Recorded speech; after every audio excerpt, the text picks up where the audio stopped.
Jadi Aceh Baranda tidak akan maju kalau memang setengah-setengah yang mau kita buat.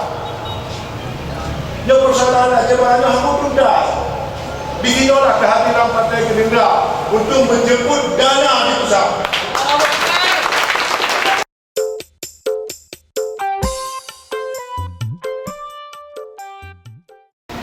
Bismillahirrahmanirrahim. Assalamualaikum warahmatullahi wabarakatuh.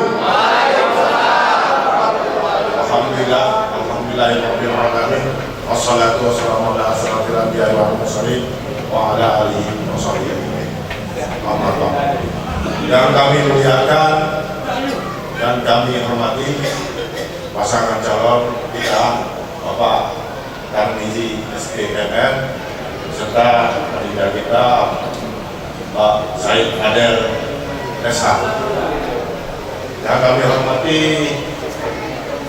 Ketua Laskar Muda Pak Daniel, yang kami hormati Ketua KPPA Aceh Barat Bapak Haswi, yang kebetulan beliau ke depan ini menjadi pimpinan DPRK Aceh Barat. Dan kami hormati ketua-ketua partai koalisi yang berhadir, yang kami hormati Bapak Ibu sekalian, mungkin tidak bisa saya sebutkan satu persatu. Ini saya coba menyampaikan sedikit.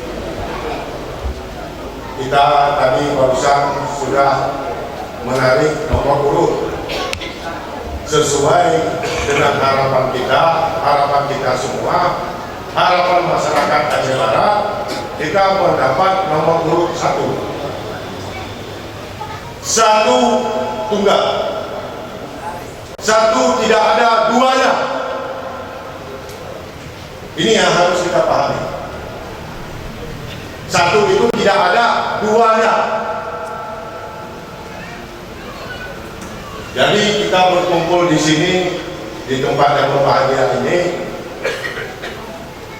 kita coba agar dipegah Pak Cagup tanya dalam persoalan politiknya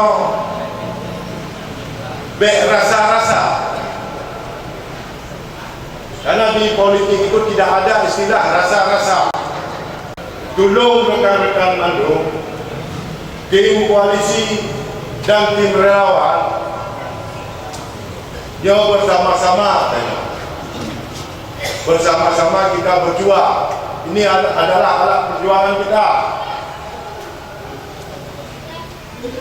Dulu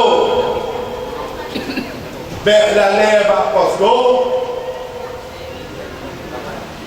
Posko itu perlu tempat tinggal tanya. Tapi Bekam melalui Pak Posko. Dan kita memang kita bentuk posko itu sebanyak-banyaknya, betul. Karena banyak keinginan rekan-rekan kita untuk berjuang bersama kita. Tapi alangkah baiknya tanya sama-sama dakjuk door to door. Kita sampaikan visi-misi kandidat kita.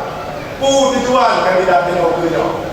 Juga yang kita harap tadi nyok ke persoalan rasa-rasa. Hari ini kita bicara data. Tadi sedikit saya dari belakang itu. Bahkan Partai Gerindra mendukung kami saya.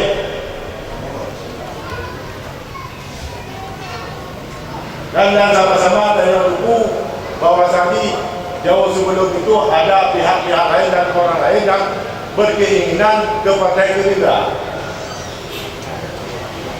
Nyo di Baraji belum pegah bacut, mungkin dia agak berbangga bacut. Partai Gerindra ini yang lega kalau dia pegah. Jadi semua orang itu melirik. Semua kandidat yang sebelumnya ikatan Partai Gerindra. Nan menang tanya daerah, tanya kebetulan ini sudah masuk ketua di DPRK Aceh Barat, pengkayunya sangat terbatas.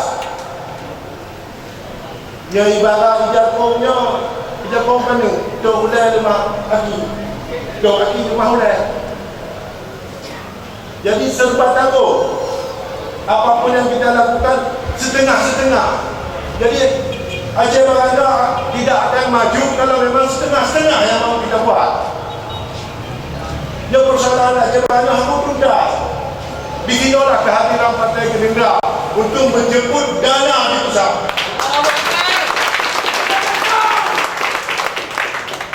Jadi, saya rasa nyo bersama-sama nyo ada perjuangan nyo untuk kesejahteraan masyarakat di Aceh Barat yang kita cintai. Jadi, track kita hari ini, track record kita hari ini, arah kemenangan sudah di depan mata. Amin. Jadi, nyo sama-sama harus kita jaga. Nyo rasa kalau pilkada dibuat besok itu sudah jelas kemenangan ada sama kita. Jadi tolong jaga sampai dengan 2 bulan ke depan. Nyo sama-sama kita jaga. Hanjit tamlale rawatannya. Jadi dan akhiri wabillahi taufiq wal hidayah. Assalamualaikum warahmatullahi wabarakatuh. Terima kasih kesampaian kepada Ketua